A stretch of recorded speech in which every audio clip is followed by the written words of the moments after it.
Hello കൂട്ടുകാരെ, എല്ലാവർക്കും നമ്മുടെ പുതിയൊരു വ്ലോഗിലേക്ക് സ്വാഗതം. അപ്പൊ രാവിലെ ഒരു ഏകദേശം 6 മണി ആയിട്ടുണ്ട് കേട്ടോ.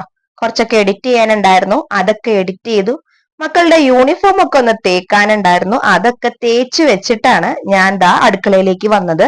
ഇപ്പോ സാധാരണ എന്റെ മോളാണ് എല്ലാ ദിവസവും യൂണിഫോം തേക്കുക, പക്ഷെ ഇപ്പൊ പരീക്ഷ ആയതുകൊണ്ട് ഞാൻ തേച്ചു വെക്കും. അടുക്കളയിലേക്ക് വന്നപ്പോ ഒരു പല്ലിക്കുഞ്ഞ് അവിടെ വെള്ളത്തിൽ ഇങ്ങനെ മൂലയ്ക്ക് ഇങ്ങനെ പറ്റിയിരിക്കണം, പാവം തോന്നിയിട്ട് എനിക്ക്. അപ്പൊ ഞാൻ ഒരു കോലുകൊണ്ട് പയ്യെ തട്ടി തട്ടി അതിനെ ഓടിച്ചപ്പോ നേരെ താഴേക്ക് പോയിട്ട് അത് ഞാൻ ഡോറ് തുറന്ന് കൊടുത്തപ്പോഴേക്കും പുറത്തേക്ക് അത് ഓടിയിട്ടാ. അപ്പൊ ഞാൻ അങ്ങനെ നമുക്ക് അങ്ങനെ കാണുമ്പോ ഒരു വിഷമാണല്ലേ, കുഞ്ഞല്ലേ, കുഞ്ഞാണെങ്കിലും വലുതാണെങ്കിലും ഞാൻ ഓടിച്ചു വിടും കേട്ടോ. അങ്ങനെ എലിയാണെങ്കിലൊക്കെ ഭയങ്കര പേടിയാ. പല്ലി അതൊന്നും കുഴപ്പമില്ല, അങ്ങോട്ട് പൊക്കോട്ടെ എന്ന് ഓർക്കും. അപ്പൊ ഞാൻ തലേ ദിവസത്തെ മീൻകറിയൊക്കെ ചൂടാക്കാൻ വേണ്ടി വെച്ചിട്ടുണ്ട്. ഈ ചട്ടിയിൽ വെറുതെ വെള്ളം ഒഴിച്ച് തിളപ്പിക്കുന്നത് ചട്ടി മയക്കാനാണോ? അല്ല കേട്ടോ, ചട്ടി മയക്കാനല്ല. നമുക്ക് വളരെ എളുപ്പത്തിൽ മുട്ട പുഴുങ്ങി എടുക്കാൻ പറ്റുന്ന ഒരു ടിപ്പാണ് കേട്ടോ ഞാൻ പറയുന്നത്. അപ്പൊ തലേ ദിവസം നമ്മളിതാ കലവ മീൻ മേടിച്ചിട്ട് മാങ്ങിയിട്ട് വെച്ചിട്ടുണ്ടായിരുന്നു. കലവാന്ന് തന്നെ എല്ലായിടത്തും ഈ മീനെ പറയാ. ഈ കറി വെച്ചിട്ട് കാണിച്ച് നിങ്ങൾക്ക് എങ്ങനെയാണല്ലോ മനസ്സിലാവുക. ഒരു ദിവസം നേരിട്ട് ശരിക്കും പച്ചമീൻ ഞാൻ കാണിച്ചു തരാം കേട്ടോ. അപ്പൊ മൺചട്ടിയിൽ നമ്മള് മുട്ട പുഴുങ്ങുകയാണെങ്കിൽ നമുക്ക് കുറേ തീയൊന്നും വേണ്ട. ആ വെള്ളം ഒന്ന് തിളച്ചു വരുമ്പോ തന്നെ നമ്മുടെ മുട്ട അതിലിരുന്ന് അങ്ങടേക്ക് വെന്തോളും. നമ്മൾ അപ്പൊ തന്നെ ഫ്ലെയിം ഓഫ് ചെയ്യാം. അത് ഞാൻ ഇങ്ങനെ തെളിച്ച് പറയാം. നമ്മൾ ചട്ടിയിൽ ഇങ്ങനെ വെള്ളം എടുക്കാതെ ഇങ്ങനെ ചൂടായി വരുമ്പോഴത്തേനും കുറച്ച് ഉപ്പും വെളിച്ചെണ്ണ ഇട്ട് കൊടുക്കുക. എന്നിട്ട് പയ്യെ ഇങ്ങനെ വെച്ചു കൊടുക്കുക. നമ്മൾ ഈ ചൂടുവെള്ളത്തിലേക്ക് മുട്ട പെട്ടെന്ന് അങ്ങ് ഇടുമ്പോഴത്തേനും നമ്മുടെ കയ്യിൽ ചൂട് കാരണം അങ്ങോട്ട് ഇടില്ല അങ്ങോട്ട് ഒരു ചിന്നല് വീഴും. പക്ഷെ നമ്മൾ അപ്പൊ കാണില്ല. പിന്നെ അങ്ങോട്ട് തിളച്ച് വരുമ്പോഴത്തേനും ആ മുട്ടയുടെ അവിടെ നിന്ന് ഇവിടുന്നൊക്കെ പൊട്ടി പൊട്ടി ഇങ്ങനെ ഒരു ഭംഗിയില്ലാത്ത വിധത്തിൽ ഉള്ളിലുള്ളതൊക്കെ പുറത്തേക്ക് വരും. അപ്പൊ ഭയങ്കര വൃത്തികേടായിരിക്കും. അപ്പൊ ഞാൻ അങ്ങനെ പയ്യെ ഇട്ട് വെച്ചിട്ടുണ്ട്. എന്നിട്ട് നന്നായിട്ടൊന്ന് വെട്ടി തിളക്കൂലേ ആ മുട്ട, ആ വെള്ളം വെട്ടിത്തിളക്കുമ്പോഴത്തേനും അത് ഓഫ് ചെയ്യുക, അടച്ചു വെച്ചേക്കാം. പിന്നെ അപ്പൊ അത് വഴിയെ കാണിച്ചു തരാം കേട്ടോ. അപ്പൊ ഞാൻ ബ്രേക്ക്ഫാസ്റ്റിന് ഒരു ഇൻസ്റ്റന്റ് ഓട്ടടയാണ് ഉണ്ടാക്കുന്നത്. ഓട്ടട ഇൻസ്റ്റന്റ് ആയിട്ടാണ് ഉണ്ടാക്കുന്നത്. അപ്പൊ ഞാൻ ആദ്യമായിട്ടാണ് കേട്ടോ ഈ ഓട്ടട ട്രൈ ചെയ്യണത്. അപ്പൊ അതിന് വേണ്ടിയുള്ള സാധനങ്ങളൊക്കെ എടുത്തു വെച്ചിട്ടുണ്ട്. നമ്മുടെ ചട്ടിയിലെ വെള്ളം തിളച്ചു വന്നിട്ടുണ്ട്. ഞാൻ ഫ്ലെയിം ഓഫ് ചെയ്തു. ഓഫ് ചെയ്ത ശേഷം ഉടനെ തന്നെ ഞാൻ ചട്ടി അടച്ചു വെച്ചു. പിന്നെ അതിന്റെ വശത്തേക്ക് നോക്കണ്ട, നമുക്കിത് തോല് പൊളിക്കുന്ന ഒരു സമയമാകുമ്പോഴത്തേനും അങ്ങെടുത്ത് നമുക്ക് തോല് പൊളിച്ചാ മതി. അപ്പൊ തന്നെ നമുക്ക് ഓട്ടട ഉണ്ടാക്കാം. ഇത് നല്ലൊരു ടിപ്പാണ് കേട്ടോ. ഈ ഒരു വീഡിയോയിൽ ഞാൻ കുറെ ടിപ്പുകൾ പറയുന്നുണ്ട്. അപ്പൊ അതൊക്കെ നിങ്ങൾ ഒന്ന് ഫോളോ ചെയ്തോളൂ കേട്ടോ. അപ്പൊ വീഡിയോ മുഴുവനായിട്ട് കാണാൻ മറക്കരുത്. സബ്സ്ക്രൈബ് ചെയ്യാനും ബെൽ ബട്ടൺ പ്രസ് ചെയ്യാനും മറക്കരുത്. അപ്പൊ ഞാൻ ഓട്ടടയ്ക്ക് വേണ്ടിയിട്ട് 1 കപ്പ് അരിപ്പൊടി, ഇത് നമ്മൾ പത്തിരി ഇടിയപ്പ പൊടിയില്ലേ അതിന്റെ അരിപ്പൊടിയാണ് കേട്ടോ. അതേപോലെ തന്നെ ഒരു അരമുറി തേങ്ങ, 1 കപ്പ് ചോറ്, ഇത്രയും നന്നായിട്ട് അരച്ചെടുക്കുക. ഞാൻ ആദ്യം തേങ്ങയും ചോറും കൂടി ഒന്ന് അരച്ചെടുത്ത ശേഷം അതിലേക്ക് പിന്നെ പൊടിയാണ് കേട്ടോ. അങ്ങനെ അരച്ചെടുത്ത ശേഷം അതിലേക്ക് ഞാൻ ഈ പത്തിരിപ്പൊടി അല്ലെങ്കിൽ ഇടിയപ്പപ്പൊടി ഇട്ട് കൊടുത്തിട്ട് കുറച്ച് വെള്ളവും കൂടി ചേർത്ത് നല്ല ഉണങ്ങ അരച്ചെടുക്കുക. ഇതൊരു ദോശമാവിന്റെ കനത്തിലൊന്നും അല്ലാട്ടോ കിട്ടേണ്ടത്. ദോശമാവിനേക്കാളും കുറച്ചുകൂടെ ഒന്ന് ലൂസായിട്ട് വേണം കിട്ടാനായിട്ട്. എന്നിട്ട് നമുക്കതൊന്ന് മിക്സ് ചെയ്തിട്ട് അങ്ങനെ മാറ്റി വെക്കാം. നമുക്കിനി ഇത് ചുടണ നേരം ആകുമ്പോഴത്തേനും എടുത്താൽ മതി. അപ്പൊ ഇതിന്റെ കൂടെ ഇന്ന് നല്ല സൂപ്പർ ടേസ്റ്റി ആയിട്ടുള്ള ഒരു മുട്ട റോസ്റ്റിന്റെ റെസിപ്പിയാണ്. അപ്പൊ ഞാൻ അതിന്റെ റെസിപ്പി പറയട്ടെ. അതൊന്ന് നല്ല സൂപ്പർ മുട്ടക്കറിയാണ് കേട്ടോ, മുട്ട റോസ്റ്റ് ആണ് കേട്ടോ. ഇടിവെട്ട് കറിയാണ്, ചുമ്മാ പറയല്ല, സൂപ്പറാണ്. അപ്പൊ അത് കുറച്ച് കുരുമുളകും കുറച്ച് പെരുംജീരകവും ഒരു 3-4 ഏലക്കയും കൂടി നന്നായിട്ട് നമ്മുടെ ഇടികല്ലിൽ ചതച്ചെടുക്കാം. നമ്മൾ മിക്സിയിലിട്ടൊക്കെ ക്രഷ് ചെയ്താല് അത്രയ്ക്കൊരു സ്വാദ് ഉണ്ടാവും എനിക്ക് തോന്നണില്ല. നമ്മൾ ഇടികല്ലിൽ തന്നെ ചെയ്തോ. അങ്ങനെ ആ 3 ഐറ്റം ചതച്ചൊന്ന് പൊടിച്ച ശേഷം, ജസ്റ്റ് ഒന്ന് പൊടിച്ച ശേഷം 1 കഷ്ണം ഇഞ്ചിയും ഒരു 5 ടല്ലി വെളുത്തുള്ളിയും കൂടി ഇട്ട് കൊടുത്ത് നന്നായിട്ട് ഒന്നിങ്ങനെ ചതച്ചെടുക്കുക. നമ്മളത് കൈവച്ച് ഇങ്ങനെ അതിന്റെ ഉള്ളിൽ നിന്ന് ഇങ്ങനെ പയ്യെ പയ്യെ ഇളക്കി കൊടുത്തിട്ട് വേണം ചതക്കാൻ കേട്ടോ. അല്ലെങ്കിൽ മുകളിലുള്ളത് മാത്രം ചതഞ്ഞു കിട്ടും, ബാക്കി സൈഡിലൊക്കെ അങ്ങനെ തന്നെ ഇരിക്കും. എന്നിട്ട് കുറച്ച് വെളിച്ചെണ്ണയിലേക്ക് നമ്മൾ ഈ ചതച്ച് വെച്ചിട്ടുള്ള കൂട്ടിട്ട് കൊടുക്കുക. ഇത് ഇങ്ങനെ വാട്ടുമ്പോ തന്നെ നമ്മുടെ കിച്ചൺ മുഴുവൻ ഒരു മണം വരും കേട്ടോ. ആഹാ, അടിപൊളിയാണ്. നന്നായിട്ട് അങ്ങനെ ഒന്ന് വഴട്ടി കൊടുക്കുക. അതിലേക്ക് കുറച്ച് ചെറിയുള്ളിയും ഒരു 1-2 പച്ചമുളകും കൂടി, പച്ചമുളക് നിങ്ങളുടെ എരിവിനനുസരിച്ച് കേട്ടോ, നിങ്ങളുടെ പച്ചമുളകിന്റെ എരിവിനനുസരിച്ച് ഇട്ട് കൊടുക്കുക. എന്നിട്ട് പച്ചമുളകും കൂടി ഇട്ട ശേഷം നമ്മൾ അതിലേക്ക് കുറച്ചുകൂടി വെളിച്ചെണ്ണ ഒഴിച്ചിട്ട് നമ്മുടെ സവാള ഇട്ട് കൊടുക്കുക, വേപ്പില ഇട്ട് കൊടുക്കുക. നന്നായിട്ട് ഇത് വഴണ്ടു വരണം, കാരണം ഇതിന് സമയം പിടിക്കും. കുറെ സമയം എന്നല്ല, നമ്മളൊന്ന് ക്ഷമിച്ച് കരിച്ചു കളയാണ്ട് ഇളക്കി ഇളക്കി ഇളക്കി ഇളക്കി ഇളക്കി ഇളക്കി അതിന്റെ ഒരു മയപ്പെടുത്തി അങ്ങനെ അങ്ങനെ അങ്ങനെ പുന്നാരിച്ച് ചെയ്യത്തില്ലേ, അതേപോലെ ചെയ്യണം. അപ്പൊ അത് അവിടെ ഇരുന്ന് അങ്ങനെ അങ്ങ് മയപ്പെട്ട് അങ്ങോട്ട് വഴണ്ട് വരട്ടെ. നമുക്ക് ഇവിടെ കൊച്ചുങ്ങൾക്ക് സ്റ്റോർ കൊണ്ടുപോകാനായിട്ട് വെണ്ടയ്ക്ക മെഴുക്കുവരട്ടി ഉണ്ടാക്കിയെടുക്കാം. അപ്പൊ എന്താ, ചെറിയുള്ളിയും വെളുത്തുള്ളിയും കൂടി അങ്ങ് ഇട്ടിട്ടുണ്ട്. എനിക്ക് തോന്നുന്നു വെണ്ടയ്ക്ക മെഴുക്കുവരട്ടിയിലേ വെളുത്തുള്ളി അല്ല ചെറിയുള്ളിനേലും സ്വാദ് സവാളയ്ക്കാണെന്ന് തോന്നാല്ലേ. കുറച്ചൊരു എന്നൊക്കെ ഉള്ള ഒരു പാകത്തിനാണ്, കടിക്കുമ്പോൾ നല്ലൊരു ഒരു ക്രിസ്പിനെസ് ഒക്കെ ഉള്ള ഒരു പാകത്തിനാണ് ഇരിക്കണമെങ്കിൽ നമുക്ക് വെണ്ടയ്ക്കയില് ചെറിയുള്ളിയേക്കാൾ ടേസ്റ്റ് സവാളയാണ്. എന്താണ് നിങ്ങളുടെ അഭിപ്രായം? കമന്റ് ചെയ്യണം കേട്ടോ. ചെറിയുള്ളി നല്ലതാണ്, മോശമാണെന്നല്ല, പക്ഷെ വെണ്ടയ്ക്കൊക്കെ ചെറിയുള്ളിയാണ് നല്ലത്. എനിക്ക് പലപ്പോഴും ചെറിയുള്ളിയേക്കാളും നല്ലത് സവാളയാണെന്ന് എനിക്ക് പലപ്പോഴും തോന്നാറുണ്ട്. അപ്പൊ ദാ ഉപ്പും മുളകും മഞ്ഞളും ഒക്കെ ഇട്ടിട്ട് നന്നായിട്ട് മൊരിയിച്ച് കഴിയുമ്പോഴത്തേനും വെണ്ടക്ക അരിഞ്ഞത് ഞാൻ അതിലേക്ക് ഇട്ട് കൊടുത്ത് നന്നായിട്ടൊന്ന് വഴക്കി എടുത്തിട്ടോ. ഇതങ്ങനെ വലിയ ഇഷ്ടം എന്നുള്ള കറിയല്ല, പിന്നെ നമ്മൾ ഇഷ്ടമുള്ളവർ മാത്രം വെച്ച് കൊടുത്താൽ എങ്ങനെയാ, നമ്മുടെ മക്കൾ എല്ലാ കറികളും കൂട്ടണ്ടേ. അപ്പൊ ഞാൻ ദാ അങ്ങനെ വെണ്ടയ്ക്ക മെഴുക്ക് വരട്ടി അവിടെ ആദ്യം ഒന്ന് ഞാൻ പയ്യെ ഒന്ന് ആവി കയറ്റും. അത് കഴിഞ്ഞ് പിന്നെ ആവി കയറ്റത്തില്ല കേട്ടോ, പിന്നെ തുറന്ന് വെച്ചിട്ടായിരിക്കും ഞാൻ വേവിക്കുക. പിന്നെ അത് വെന്ത് കഴിഞ്ഞ് ഫ്ലെയിം ഓഫ് ചെയ്യുമ്പോൾ പയ്യെ ഒന്ന് അടച്ചു വെക്കുക, അത്രേ ഉള്ളൂ. നന്നായിട്ട് ഇതാ ഇവിടെ ഇങ്ങനെ വഴണ്ട് വന്നിട്ടുണ്ട്.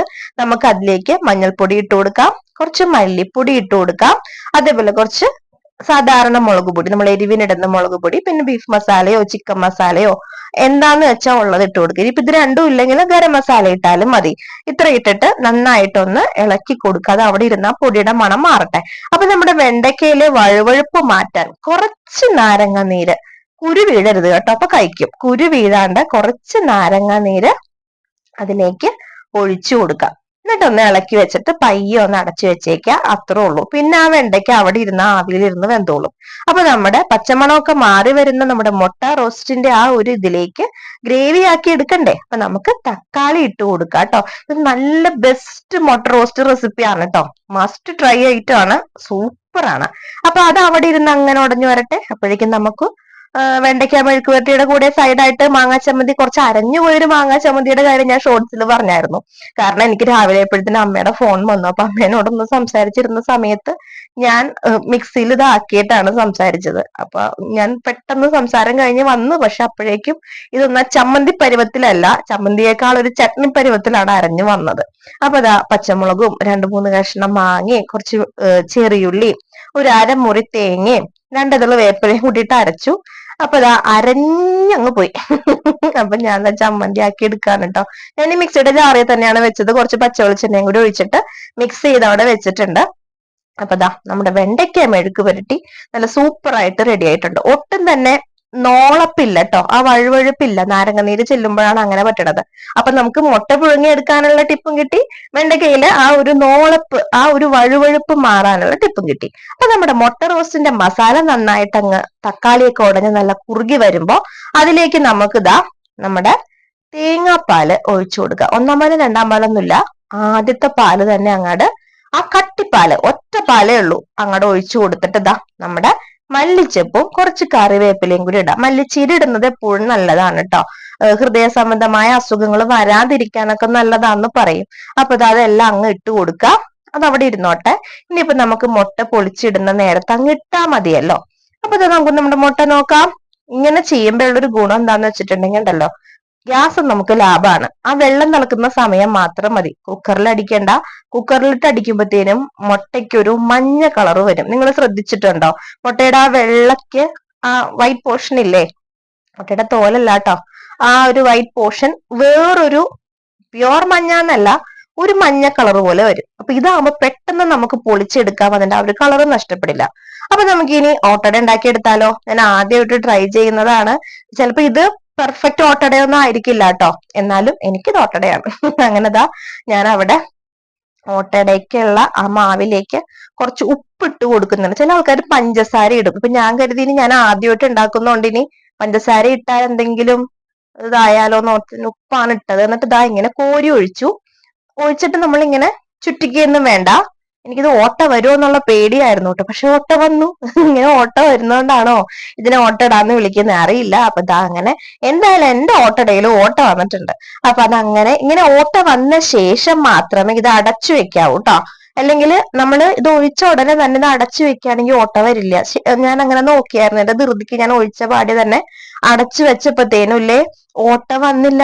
അപ്പൊ എനിക്ക് മനസ്സിലായി, നമ്മളിങ്ങനെ ഓരോ കാര്യങ്ങൾ ചെയ്യുമ്പോഴാണല്ലോ നമ്മൾ പഠിക്കുക. നമുക്ക് കുറെ ടിപ്പുകളൊക്കെ നമ്മൾ ചെയ്ത് ചെയ്ത് ചെയ്ത് എക്സ്പീരിയൻസ് ആണല്ലോ ഒരാളെ നല്ല ബെറ്റർ ആക്കുന്നത്. അപ്പൊ അത് അങ്ങനെ അവിടെ ആ ഓട്ട വന്ന ശേഷമാണ് ഞാൻ അടച്ചു വെച്ച് പിന്നെ ഒരു ഒരു ഒരു 30 സെക്കൻഡ് അവിടെ ഇരുന്ന് വെന്താൽ മതി, അപ്പോഴേക്കും റെഡി ആവും. വളരെ എളുപ്പത്തിൽ തയ്യാറാക്കാൻ പറ്റുന്ന ഒരു ബ്രേക്ക്ഫാസ്റ്റ് ആണ് കേട്ടോ. കണ്ടോ, ഇവിടെ ദേ മുട്ട പൊളിച്ചെടുക്കുകയാണ്. മുട്ടയ്ക്കൊന്നും ഒരു ഡാമേജ് പോലും പറ്റാണ്ട് നല്ല സുന്ദരൻ, നല്ല മിടുക്കന്മാരായിട്ട്, നല്ല കുട്ടപ്പന്മാരായിട്ട് തോല് പൊളിച്ച് നമ്മൾ എടുത്തിട്ടുണ്ട്. അപ്പൊ അതിന്റെ ഇടയിൽ കൂടി ഞാൻ ഓട്ടട ചുട്ടെടുക്കുന്നുണ്ട്. ജോക്കൂട്ടൻ ഇപ്പൊ എഴുന്നേറ്റ്, ഞാൻ വിളിച്ചിട്ടുണ്ട്, അവൻ എഴുന്നേറ്റ് വന്നിട്ടാ പൊന്നോ എന്ന് പറഞ്ഞുകൊണ്ട്. അന്നമോള് എണ്ണീറ്റ് കുളിയൊക്കെ കഴിഞ്ഞ് അവൾക്ക് ഇന്ന് എക്സാം ഉണ്ട്, അവള് റെഡി ആവുന്നുണ്ട്. അപ്പൊ മുട്ട കണ്ടില്ലേ, ഒരു ഡാമേജും ഇല്ലാണ്ട്. അപ്പൊ ഞാൻ അവൻ വന്നപ്പോ കത്തി പിടിച്ച കത്തി വേഗം മാറ്റി. അവനൊരു കുഞ്ഞു ഉറക്കമൊക്കെ വരണ്ട. അപ്പൊ ഞാനൊന്ന് പുഞ്ഞാരിപ്പിച്ച് ഓമനിച്ച്, എന്റെ മുത്താണ് കേട്ടോ, രണ്ടും എന്റെ മുത്തുകളാണ്. എനിക്ക് രാവിലെ എണ്ണീറ്റ് വരുമ്പോ കുറെയൊക്കെ അങ്ങോട്ട് പുന്നാരിപ്പിച്ചില്ലെങ്കിൽ സമാധാനം ആവില്ല. അപ്പൊ അങ്ങനെ തോല് പൊളിച്ച മുട്ടയൊക്കെ നമുക്ക് മുട്ടയുടെ ഗ്രേവിയിലേക്ക് ഇട്ട് കൊടുക്കാം. പയ്യെ ഒന്ന് ഇളക്കി കൊടുക്കണമെങ്കിൽ കൊടുക്കാം, ഞാൻ കൊടുത്തില്ല കേട്ടോ. ഇതിപ്പോ കഴിക്കണ സമയത്ത് കോരിയിട്ട് കഴിക്കാത്രേ ഉള്ളൂ. അപ്പൊ ഓട്ടടയൊക്കെ വഴിക്ക് വഴിയെ വാലായിട്ട് റെഡി ആവുന്നുണ്ട്. അപ്പൊ ചോറ് കൊണ്ടുപോകാനുള്ള കാര്യങ്ങളൊക്കെ റെഡി ആയിട്ടുണ്ട്. അപ്പൊ ഞാൻ കരുതി എന്തായാലും ഈ ദോശക്കല്ല് അടുപ്പത്ത് ഇരിക്കുന്നുണ്ട്, 2 മുട്ടയും കൂടി എടുത്ത് പൊരിച്ചിട്ടുണ്ടെങ്കിൽ പിള്ളേർക്ക് അത് ചുറ്റുപാത്രത്തിൽ വെച്ച് കൊടുക്കാലോ. ജോക്കുട്ടന് ഇനി അവന് 21-ാം തീയതി വരെ പരീക്ഷയുള്ളൂ, പക്ഷെ അന്നമോൾക്ക് 27-ാം തീയതി വരെ പരീക്ഷയുണ്ട്. അപ്പൊ അങ്ങനെ നമ്മുടെ ഓട്ടട റെഡിയായി വരുന്നുണ്ട്. നല്ല സോഫ്റ്റ് ആണ് കേട്ടോ, ഞാൻ കാണിച്ചു തന്നില്ലേ, നല്ല മയപ്പെട്ടാണ് ഇരിക്കണത്. ആദ്യമായിട്ട് ഉണ്ടാക്കിയതാണെങ്കിലും ഫ്ലോപ്പ് ആയില്ല. അപ്പൊ ജോക്കുട്ടിന് ഗ്രേവി വേണ്ട, മുട്ട മാത്രം മതി. അന്നക്കുട്ടിക്ക് മുട്ട വേണ്ട, ഗ്രേവി മാത്രം മതി. അപ്പൊ ഞാൻ പറഞ്ഞു നടക്കൂല, കുറച്ച് ഗ്രേവിയും കൂടി കഴിക്കണം, അവൻ കുഞ്ഞല്ലേ, നീ ഇച്ചിരി ആയതല്ല, അപ്പൊ എല്ലാം കൂടി കൂട്ടി കഴിക്കാൻ പറഞ്ഞു. അങ്ങനെ കൊടുക്കാണ്. അപ്പൊ അന്നമോൾക്ക് ഞാൻ ആദ്യത്തെ വായ ഞാൻ വാരി കൊടുത്തു കേട്ടോ. അവർക്ക് ഇത് സങ്കടം വേണ്ട, ഞാൻ അങ്ങനെ നിർബന്ധം പറഞ്ഞപ്പോഴത്തേനും അവർക്ക് ഒരു വിഷമം പോലെയൊക്കെ തോന്നി. അപ്പൊ ആദ്യത്തെ വായ ഞാൻ വായിൽ വെച്ചു കൊടുത്തിട്ടാണ്. അപ്പൊ ജോക്കുട്ടൻ പറഞ്ഞു ചേച്ചിക്ക് മാത്രമല്ല എനിക്ക് വാരി തരൂലേ. അപ്പൊ ഞാൻ പറഞ്ഞു നിനക്ക് വാരി തരാം. അവനും ഞാൻ ഇങ്ങനെ പിച്ചി ഇട്ട് കൊടുക്കും, അപ്പൊ അവന് കഴിക്കാൻ എളുപ്പമാണ്. അല്ലെങ്കിൽ കഴിച്ചു കഴിഞ്ഞില്ലാണെന്നെങ്കിൽ പറയും ഞാൻ പിച്ചനേണമ്മ, ഞാൻ പിച്ചിക്കൊണ്ടിരിക്കണേണമ്മ എന്ന് പറയും അവൻ. അപ്പൊ അങ്ങനെ പിച്ചി ഇട്ട് കൊടുത്തു. എന്നിട്ട് ഞാൻ വന്നിട്ട് നമുക്ക് ചോറ് കിട്ടണമല്ലോ, പിള്ളേർ അവിടെ നിന്ന് കഴിക്കുന്ന നേരം കൂടെ ലഞ്ച് ബോക്സ് ആക്കണ്ടേ, നിങ്ങളുടെ മുമ്പിലേക്ക് ലഞ്ച് ബോക്സിന്റെ ഷോർട്സ് ഒക്കെ എനിക്ക് എത്തിക്കണ്ടേ. അപ്പൊ അതിന്റെ ഇടക്ക് ഓടി വന്ന് അതൊക്കെ എടുത്തു. അപ്പൊ മുട്ട ഞാൻ മറിച്ചിടുന്ന സമയത്ത് 2 കഷ്ണം എന്ന് ഉദ്ദേശിച്ചത് ഒരു 5-8 കഷ്ണമൊക്കെ ആയിട്ടുണ്ട്. 5-8 കഷ്ണമല്ല, ഒരു 4 കഷ്ണം ആയിട്ടുണ്ട്. മുറിഞ്ഞു പോയെന്നേ, കോഴിമുട്ടയല്ലേ. അതുമല്ല ചട്ടി അങ്ങോട്ട് നന്നായിട്ട് അങ്ങ് ചൂടായിരിക്കുകയായിരുന്നു, മൊത്തത്തിൽ അങ്ങോട്ട് പരന്നും പോയി. അപ്പൊ അങ്ങനെ ഏട്ടൻ ഓഫീസിലും പോയി, പിള്ളേര് സ്കൂളിലും പോയി കഴിഞ്ഞപ്പോ ഞാൻ ഒന്നൊരു അരമണിക്കൂർ സ്വസ്ഥമായിട്ടൊന്നിരിക്കും. അപ്പൊ നമ്മുടെ ഈ നമ്മുടെ ഫുഡ് കഴിക്കാനിരിക്കുന്ന ജനലിന്റെ ഈ വശത്തുനിന്ന് സൺലൈറ്റ് കിഴക്ക് വശത്താണ് ജനല. അപ്പൊ രാവിലത്തെ ആ ഒരു വെട്ടം ഭയങ്കരമായിട്ട് ഇങ്ങനെ നമ്മുടെ കണ്ണിലേക്ക് അടിക്കും. അപ്പൊ ഞാൻ അതിനൊരു പരിഹാരമൊക്കെ കണ്ടിട്ടുണ്ട്, ഒരു മേക്ക് ഓവർ വീഡിയോ ഒക്കെ പുറകെ വരുന്നുണ്ട്. അങ്ങനെ ഞാൻ ബ്രേക്ക്ഫാസ്റ്റ് കഴിക്കാൻ കേട്ടോ. അപ്പൊ ഇത് ഞാൻ കുറച്ചു നേരം ഫ്രീ ആയിട്ട് എനിക്ക് ഇഷ്ടപ്പെട്ട ഏതെങ്കിലും ഒരു സിനിമയൊക്കെ വെച്ച്, ഞാൻ കൂടുതലും ചിരിക്കാനുള്ള സിനിമ വയ്ക്കുള്ളൂ. എനിക്ക് പേടിപ്പെടുത്തുന്ന സിനിമകളൊക്കെ ഒറ്റയ്ക്കിരുന്ന് കാണാനൊക്കെ ഇഷ്ടമാണ്. പക്ഷെ എന്നാലും എന്തെങ്കിലുമൊക്കെ എനിക്ക് പേടി വരുമെന്ന് അടുക്കളയിൽ ഇരിക്കുമ്പോ ആരെങ്കിലും എന്റെ പുറകിൽ നിൽപ്പണ്ട, ബാത്റൂമിൽ പോകുമ്പോ ആരെങ്കിലും പുറകിലുണ്ടാ, ബാത്റൂമിന്റെ വാതിക്ക് ആരെങ്കിലും ഒക്കെ മുട്ടണുണ്ടെങ്കിലൊക്കെ എനിക്ക് തോന്നും. അപ്പൊ ഞാൻ കൂടുതലും തമാശയായിട്ടുള്ള പടങ്ങളൊക്കെയാണ് കാണുക. അപ്പൊ അങ്ങനെ കുറച്ചേരം ഇരുന്ന് കണ്ട് പിന്നെ ഞാൻ ബാക്കിയുള്ള പണികളിലേക്ക് വീടൊക്കെ ഒന്ന് ഓടിച്ചിട്ട് അടിച്ചു തുടച്ചിട്ട് ബാക്കിയുള്ള കൊച്ചു പണികൾ ഉണ്ടല്ലോ. ഇപ്പൊ വൈകുന്നേരത്തേക്ക് അല്ല പിറ്റേ ദിവസത്തേക്ക് ഇഡ്ഡലിക്കുള്ള ഉഴുന്നൊക്കെ അവിടെ ആക്കി വെച്ചിട്ടുണ്ട്. പിന്നെ ഞാൻ കഴിഞ്ഞ കൊല്ലവും കാണിച്ചിട്ടുണ്ട്, നമ്മൾ നാരങ്ങ പിഴിഞ്ഞിട്ട് പിഴിനാരങ്ങയുടെ ആ തൊലി ഇല്ലേ, അത് ഞാൻ ഇങ്ങനെ ഉപ്പും വിനാഗിരിയും കൂടി മിക്സ് ചെയ്തിട്ടുള്ള വെള്ളത്തില് ഇങ്ങനെ ഇട്ട് വെക്കും. അപ്പൊ നമുക്കിപ്പോ ചൂട് കൂടിയപ്പോ നാരങ്ങയുടെ ഉപയോഗവും കൂടി, നാരങ്ങ വെള്ളം അപ്പ കലക്കി കുടിക്കുകയാണല്ലോ. അപ്പൊ നമ്മുടെ അപ്പൂപ്പൻ ഭരണി നിറഞ്ഞു. അപ്പൊ ഞാൻ കരുതി അങ്ങട് ഇത് അച്ചാറിടാന്ന്. സാധാരണ ഞാൻ ഇങ്ങനെ തന്നെയാണ് അച്ചാറിടുക, പക്ഷെ ഇപ്രാവശ്യം ഞാൻ കരുതി ഉണക്കി അച്ചാറിടാം. അപ്പൊ ഒരു പ്രത്യേക ടേസ്റ്റ് ആയിരിക്കും. ഒരു 2 ദിവസം പിടിക്കും, എന്നാലും സാരില്ല. നന്നായിട്ട് നല്ല വെയിലാണല്ലോ, മനുഷ്യൻ പുറത്തു പോയി മനുഷ്യൻ ഉണങ്ങി പോവും, അമ്മാതിരി വെയിലാണ്. അപ്പൊ ഞാൻ അതെല്ലാം ഇപ്പൊ ഈ അച്ചാറ് നമ്മൾ നാരങ്ങ അച്ചാർ ഈ കടയിൽ നിന്നൊക്കെ നമ്മൾ മേടിക്കണതേ നല്ല ബൊണ്ടക്കം പീസായിരിക്കും. നമുക്കപ്പോ ഒരു കഷ്ണം നമുക്ക് അത്രയും വേണ്ട. അപ്പൊ ഞാൻ എന്താ ഈ പകുതി നാരങ്ങ തന്നെ ഞാനൊരു 8 പീസ് അല്ലെങ്കിൽ ഒരു 6 പീസൊക്കെ ആക്കൂട്ടോ. പിശുക്കോ എന്ന് പറയണ്ട, കാരണം നമ്മൾ അത്രേ കഴിക്കുള്ളൂ. പിന്നെ എന്തിനാ വെറുതെ തോണ്ടി എടുത്തിട്ട് കളയണേ. അപ്പൊ അങ്ങനെ ഞാൻ എന്താ അങ്ങനെ കുഞ്ഞു കുഞ്ഞു പീസാക്കി അരിഞ്ഞെടുത്തിട്ട് നമ്മളിതാ അത് ഉണക്കാൻ വേണ്ടി വെക്കണം. അപ്പൊ ഉണക്കാൻ വേണ്ടി വെക്കാനുള്ള എന്റെ സ്ഥിരം പരിപാടിയാണിത്. ഞാൻ അന്നമോളുള്ളപ്പോ അന്നമോളൊക്കെ ഏറ്റവും ടെറസിന്റെ മുകളിൽ നമുക്ക് സ്റ്റെയർ ഇല്ലല്ലോ.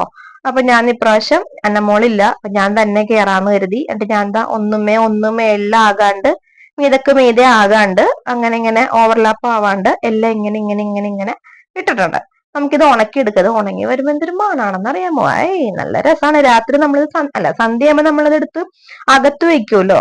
അപ്പൊ രാത്രി ആയിക്കഴിഞ്ഞ് നമ്മുടെ കിച്ചണിൽ ഈ ഉണക്കനാരങ്ങയുടെ മണം ഇങ്ങനെ നിൽക്കും. ഞാനാണെങ്കിൽ ഇങ്ങനെ നല്ല മരക്കഷ്ണം പോലെ ഉണക്കി എടുക്കുകയും ചെയ്യും. അപ്പൊ ഞാൻ എന്താ മേളിൽ കയറി വെക്കാന്നോർത്ത് ഏണിയൊക്കെ സെറ്റ് ആക്കിയപ്പോഴാണ് ഞാൻ വിചാരിച്ചത് എന്തിനാ മണ്ടേ കയറണേ, ആ ഏണിയുടെ പൊക്കത്ത് വെച്ചാൽ മതിയല്ലോ. ഈ ഭാഗത്താണെങ്കിൽ ഉദിക്കുന്നത് മുതൽ അസ്തമിക്കുന്നത് വരെ നല്ല വെയിൽ ആ ഹൈറ്റിൽ കൊള്ളും. അപ്പൊ അങ്ങനെ ഇരിക്കട്ടെ.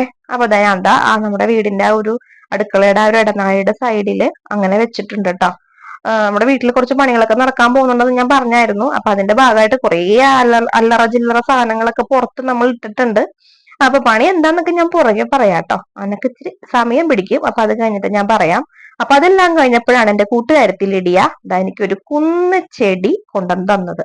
അപ്പൊ ഞാൻ കുറച്ചു നാളായി പറയുന്നത് അവളുടെ അടുത്ത്. അപ്പൊ എനിക്കിങ്ങനെ വയ്യാണ്ടൊക്കെ ആയപ്പോഴത്തേനും അവള് എന്നാ നിന്റെ അസ്വസ്ഥതയൊക്കെ മാറട്ടെ എന്നിട്ട് കൊണ്ടുവന്ന് തരാന്ന് പറഞ്ഞ അവളിതാ അങ്ങനെ അവൾ അവളുടെ വീട്ടിലേക്ക് പോകുന്ന വഴി കൊണ്ടുവന്ന് തന്നതാണ്.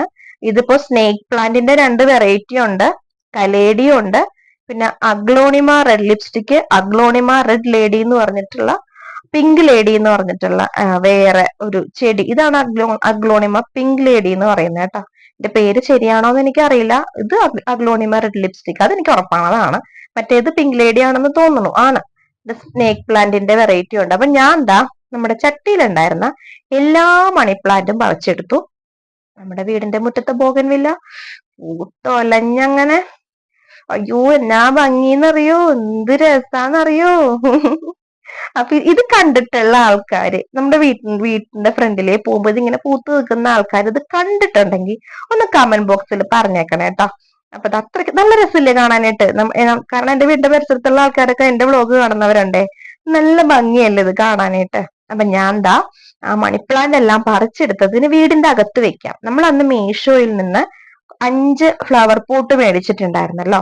അപ്പൊ അത് ഞാൻ മണി പ്ലാന്റ് എല്ലാം ഈ മണി പ്ലാന്റിനെല്ലാം വേര് പിടിച്ചതാണ് കേട്ടോ. ഞാൻ പുറത്ത് ചട്ടിയിൽ നട്ടിട്ട് അതെനിക്ക് മായേച്ചി കുറെയൊക്കെ ലിഡിയയും കൂടി കൊണ്ടുവന്ന് തന്നതാണ്.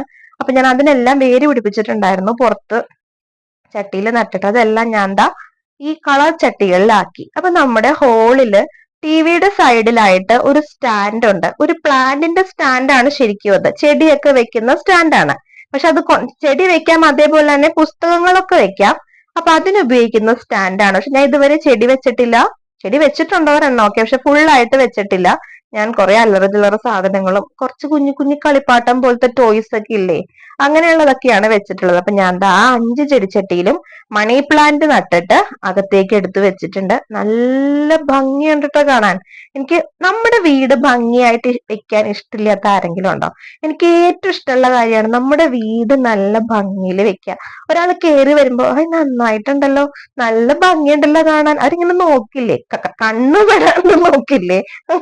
അങ്ങനെയാണ്. അപ്പൊ ഞാൻ പുറത്ത് ബാക്കി കൊണ്ടുവന്ന ചെടിയെല്ലാം ഞാൻ നട്ടു കേട്ടോ. കുറെ ചട്ടികളിലും അവിടെ ഇവിടെയൊക്കെ ആയിട്ട് ഞാൻ നട്ടു. അങ്ങനെ ചെടിയെല്ലാം ഒന്ന് നനച്ചു കൊടുത്തു. അപ്പൊ ഇന്ന് ചെടി വിശേഷങ്ങളും അടുക്കള വിശേഷങ്ങളുമായിട്ട് നമ്മുടെ വ്ലോഗ് ഇത്രേ ഉള്ളൂ കേട്ടോ.